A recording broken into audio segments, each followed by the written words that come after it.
KSN. A lot of us say we'd like to write a book someday, but the man you're about to meet did. In fact, he wrote two. The latest about his survival from a string of freak accidents and a birth that started out rocky. A story we think is positively Kansas. I was born with arthrogryposis multiplex congenita. I love to say that mainly because I can. Arthrogryposis. I lacked muscles and tendons throughout my whole body. In fact, I had clubbed feet, clubbed hands. In fact, I had an uncle who saw me and he said I was the most crippled baby he had ever seen. And he actually told me when I got older, he wondered why and how God would let that happen.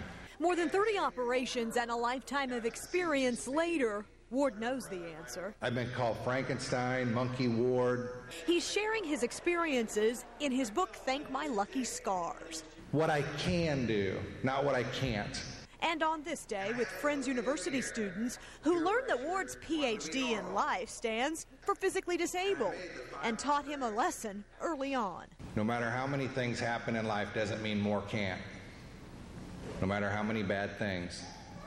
Because when I was working with emotionally disturbed kids, 4 or 5 of them got mad at me and beat me up.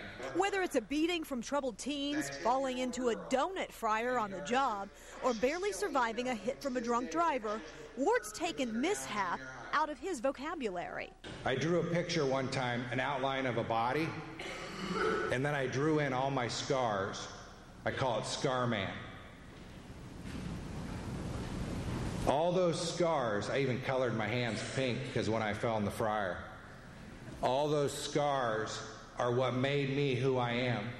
If you erase those scars, there's nothing there. Where some see lowlights, Scar Man finds highlights. And she says, what perfect timing.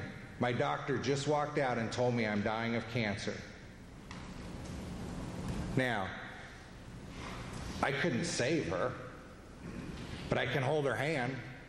I can listen. I can sit with her.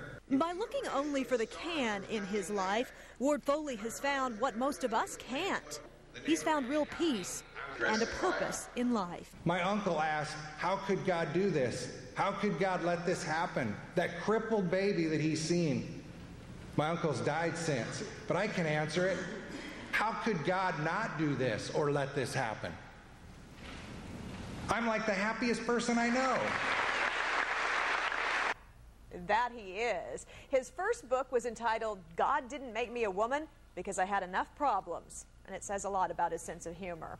For more info on his books, his speeches, or if you just want to send him an email, I do have a link set up for you over on KSN.com. And since meeting Ward, I tell you, I've handed out his book to several of my friends, and I can just think of so many times in my life when I'm just going to think like Ward, and it's all going to be okay. You know, and I mean, I beg to differ with him. I think if you look at him and you take away the scars, what you're going to see is who he is underneath, which is obviously a powerful person. He's amazing, and it's hilarious to sit and listen to his stories, and that's the whole point. All right, add me to your list. I want one of those books. Okay. All right.